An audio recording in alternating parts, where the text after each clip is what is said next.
যারা পেয়েছে সরকারি দাবি পক্ষে সপক্ষে, নিজেদের অধিকার আদায়ের সপক্ষে, যারা ঋণে জর্জরিত, যারা আর্থিকভাবে চরম বিপর্যস্ত, যারা বলার কোনো সাহস পাচ্ছে না, নিজের পরিবারের কথা চিন্তা করে, অফিসের কলিগদের কথা চিন্তা করে, সমাজের কথা চিন্তা করে, ইভেন কি রাষ্ট্রের কথা চিন্তা করে যারা বলার সাহস পাচ্ছে না, আমরা সেই ব্যক্তি যে আপনাদেরকে দেখে অনুপ্রাণিত হয়ে নিজেদের দাবির জন্য সর্বোচ্চ চেষ্টা করেছি ইনশাল্লাহ।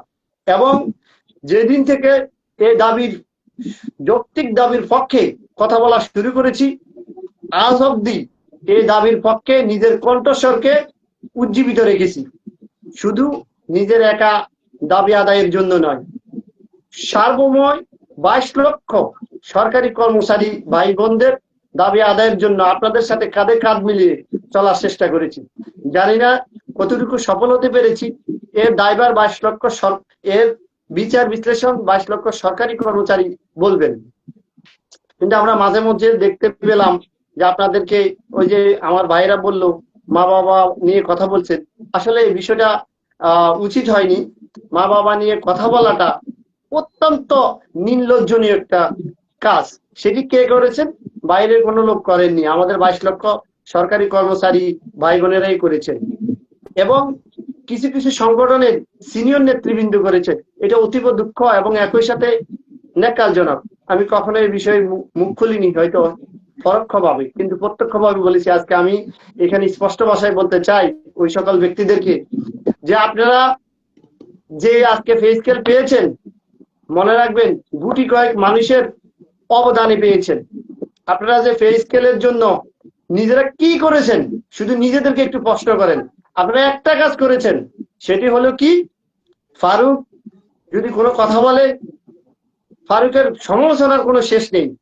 আশিক ভাই যখন কথা বলে, ওনার সমালোচনার কোনো শেষ নেই। মালিক ভাই যদি, যে লোকটি সাসপেন্ড হয়েছে, শুধু কি ওনার একার জন্য? 22 লক্ষ সরকারি কর্মচারী সপক্ষে কথা বলতে গিয়ে সাসপেন্ড হয়েছে, সেই লোককে আপনারা মানে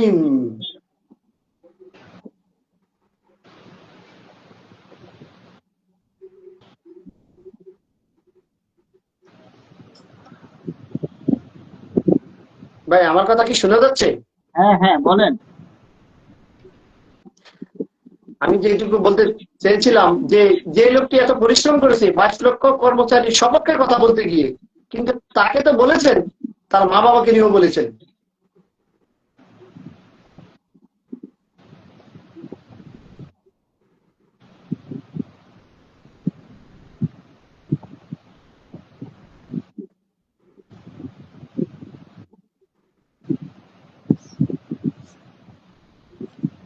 ওমর ফারুক ভাই, আপনার নেটে প্রবলেম হচ্ছে মনে হয়। আচ্ছা, আমরা আমাদের লাইভে যুক্ত আছে রাজন চন্দ্র দাস। আমরা রাজন চন্দ্র দাসের সাথে একটু কথা বলবো। রাজন দাসের সাথে আমাদের দীর্ঘদিনের আসলে পরিচয়। রাজন দা আমার অনেক দিন থেকেই আমার আসলে এই আমাদের এই বিভিন্ন পে স্কেল দাবিগুলি প্রচার করছেন। রাজন দা হয়তো একজন শিক্ষক, আমি যতটুকু জানি। রাজন দার কাছ থেকেই আমরা শুনবো। দীর্ঘদিন রাজন দা আমাদের প্রচার প্রচারণার সাথে আসলে অংশ নিয়েছে। এমডি ফিরোজ আলম, ফিরোজ ভাই, আপনি একটা রিকোয়েস্ট দেন, রিকোয়েস্ট দিলে আমি আপনাকে অ্যাকসেপ্ট করতে পারবো, ঠিক আছে? রাজন দার আজকে আমরা এই পে স্কেল বাস্তবায়নের জন্য আমরা তার অনুভূতিটা শুনবো। অনেকেই লাইভে যুক্ত হতে চাচ্ছে, আমি সবাইকেই লাইভে নিব। 3 জনের বেশি আসলে একসাথে যুক্ত করা যায় না। সবাই একটু মূল কথাটুকু বলবেন, আমি চেষ্টা করব সবাইকে অংশ মানে অ্যাড করার জন্য। রাজন দা, আপনার মতামতটা একটু তুলে ধরেন। জি, ধন্যবাদ ভাই। আমার কথা কি শোনা যাচ্ছে?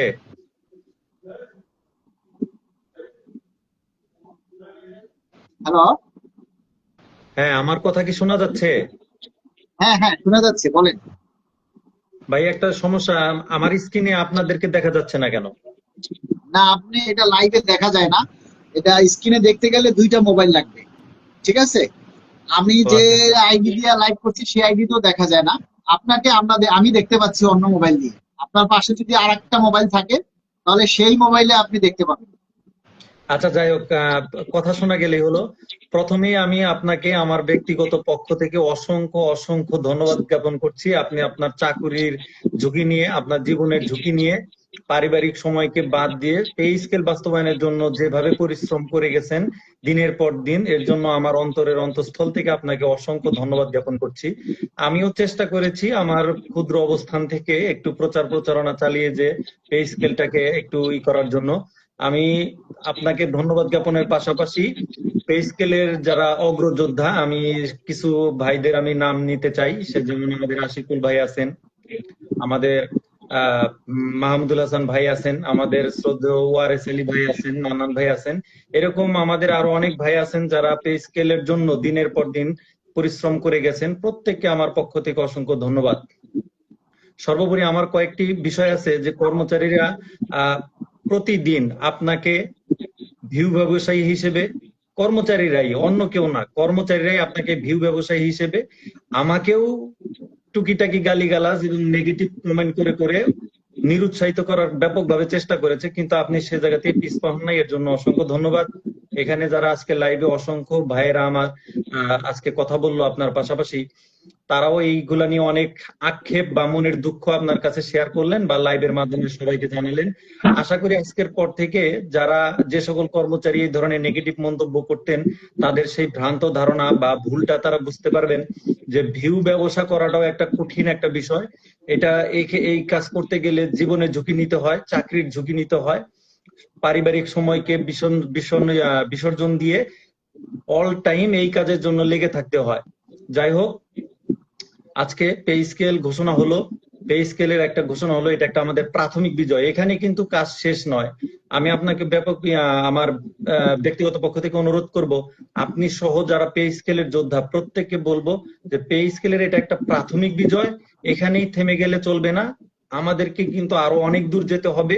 বৈষম্য কিন্তু সামনের কাজগুলি আরো জটিল, আমাদের, সামনের দাবিগুলি আরো বেশি জটিল ভাবে করতে হবে।